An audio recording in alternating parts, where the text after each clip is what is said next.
And finally, the President's Seat Award for Outstanding Scholar Activism, and our student speaker this morning, Jayce Koester.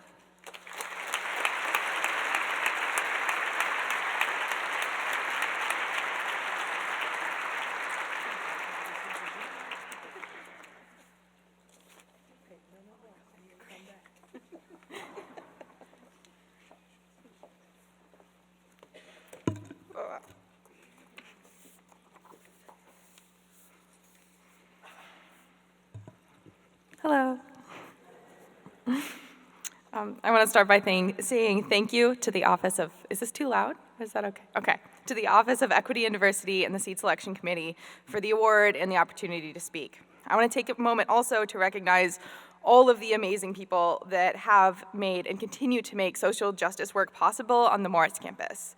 Adrienne Connolly, who's back there somewhere, our Resource Center staff person, works tirelessly and many more hours than are in her job description. She's institutionalized, documented, and formalized so much of the work that we do. Also, Reed Larson, who's here with me today. Reed is the Queer Issues intern, a peer counselor, and the support group facilitator.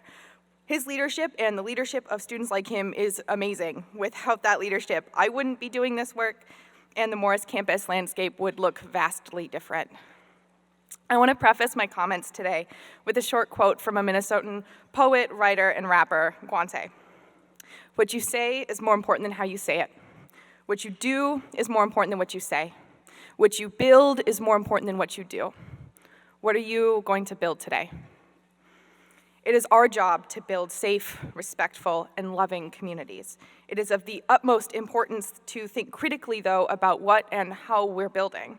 As a transgender student on a small campus far away from the Twin Cities, it's often hard to find resources and support to create the spaces that my peers and I need. I have carved out space for myself over and over, often with limited tools. I'm lucky, though.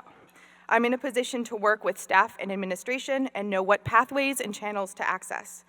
If we want truly to support all of our students, not just the ones with administrative know-how, we must provide opportunities to students who are often overlooked, to transgender and queer students, to students whose narratives aren't represented. We must commit to provide them with tools and educate our communities on how to ensure their safety and a chance to thrive. When we talk about student diversity, especially surrounding space creation, we often pigeonhole the very communities that we want to help. A friend of mine commented that the term diversity often creates a platform for tokenization. It is often used as an inherently white, rich, cisgender, able-bodied, straight, and westernized term. It's hard to improve our communities and spaces when we use language that predicates itself on the belief that white, straight culture is our normal state. When we look at diversity in this way, it becomes clear that occasionally it just turns into a politer way to say other. It's hard to bring students with non-normative stories into the college and community fold if these are the assumptions about diversity that we're often working from. With that, I want college to be more accessible to queer students, many of who come with no family support, a history of trauma, and story after story of marginalization and erasure. It's hard to make our colleges more accessible when we have no way to track the graduation and success rates of queer students. We must be accountable to the experiences they're having on our campuses and in our communities. To fight for and create safer spaces for our queer students, we have to know if they're making it into and through college safely. If queer demographics measurements aren't already on your to-do list, it is an important step to improve our communities. When it comes to safe spaces, students deserve more than spaces made accessible to them. Our job is to make sure that they feel empowered to create spaces that reflect their needs. I think all of us here, myself included, often use safe spaces as a buzzword. It's important to remember, though, that there is no safe space inspector. Nobody can come and say our spaces are 100% safe. Instead, we have to remember that we cannot predict everybody's needs, especially when we come from places of privilege.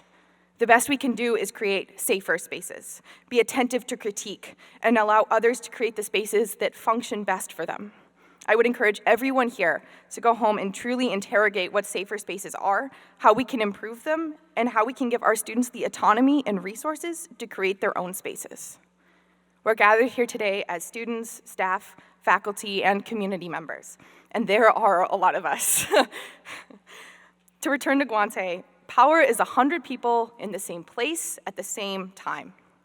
I would ask you to gather your communities and networks, look critically and thoughtfully at the spaces you provide, and then make resources for students who aren't being represented. I encourage all of us here to use our collective power to ask the hard questions, to push the recognition of queer students in our demographics and graduation rates, and remember to work for more than just tokenized diversity. Work for community strength. Work to end violence and marginalization, to end racism and transphobia. Thank you so much for this recognition and for having me here today. I'm honored to be standing next to the other Seed Scholars, and I am so excited to keep working with all of you now and in the future. Thank you so much.